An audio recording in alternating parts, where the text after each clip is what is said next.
Our last slide briefly discusses date variables and few of their methods and functions, and just shows an example of a constant at the bottom of the slide, which is a value that does not change throughout the execution of a program. A date variable is declared with a dim statement and date data type. Date variables are assigned date values either using date literals enclosed in a pair of hashtags, or through user-entered values converted from string to date with cdate or convert to date function.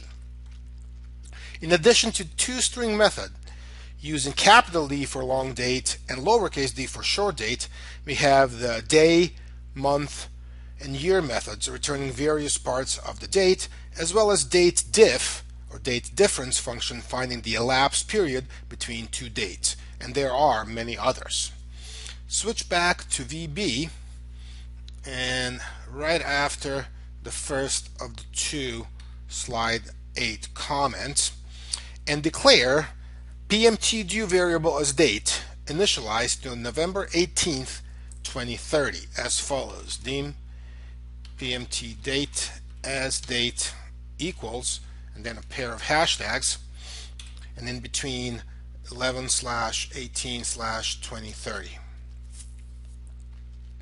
Display the date in its long date format in the payment text box, although again this has nothing to do with payment, with the following line of code: txt payment.text equals pmtdue dot pmtdate dot toString open parentheses and then capital D in double quotes. When you save and run this program and click the calculate button, and after you enter your name and get it all back to you, you will see the Monday, November 11th, 2030, although the text box was not wide enough to display that. If you change that format to lowercase d, and if you comment out temporarily our input box and message box, so we don't get those annoying prompts, and then save and hit start and calculate, you'll get that November 18 back at you. Okay. Next, we're going to calculate.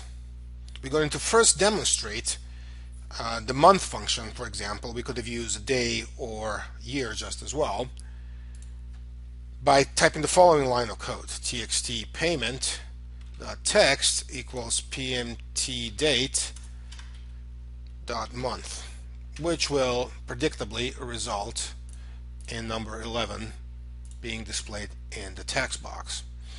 After that, we're going to calculate the number of years between today and the payment due date using the following line of code: txt payment.text equal date diff open parentheses. We're going to use year for the interval, comma, today's date using the today function, comma, the PMT due date captured in the variable PMT date. We will save and run the program to display the results of 14 years between today, which is roughly 2016, plus 14 years is roughly 2030, so it does make sense. Finally, we're going to finish by adding 10 months to the current payment date by using the following function: txt payment.text equal pmtdate dot add months, and in parentheses put 10. So 10 months from November 18th, 2030 is apparently September 18th, 2031 next year. Before we return to the presentation for the final summary slide, what we'll like to do is move this entire code from the click event procedure into a blank text file. So we'll go to the project menu, and then use the add new item. Scroll down to a text file. Give it really any name, such as slide code, for example. Click add. We'll get your blank text file. Switch back to the code. Highlight all of it, and by all of the code, I'm really talking about the button calculate code. Cut it out and paste it into the text file. Save it, return back to the code, and now we can finally code button calculate click event to do exactly what it's supposed to do, and that is to calculate the monthly payment. We'll re-declare, I suppose, the variables we need, which are amount, rate, and payment as double, as well as dim term as integer variable. Then we'll assume at this point that the user will provide correct entries for all these values. So the amount is going to be assigned to C double from txt amount.text.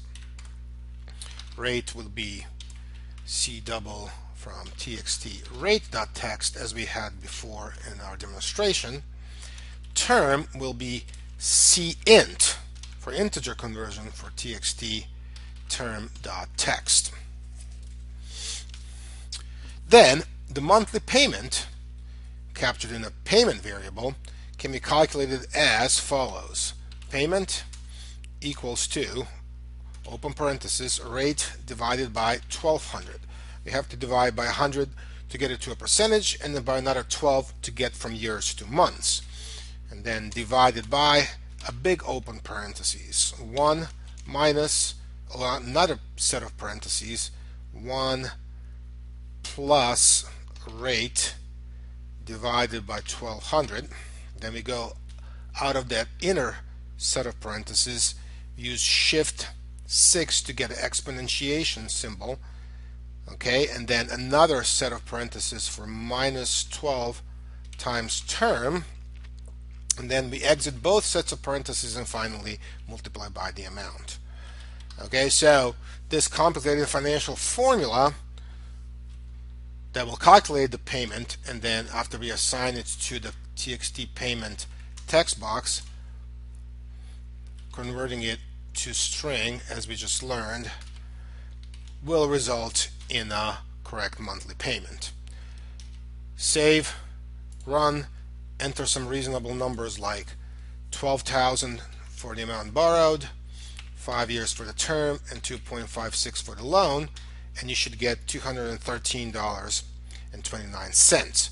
To verify that this formula is correct, we will add another one that's going to calculate the payment by using a financial library and its PMT function that has the same exact purpose as the one you might have seen in Excel, and has rate divided by 12 for the interest rate, 12 times term for number of months, and minus to get a positive payment amount borrowed. When we save, run with the same set of numbers, we should get the same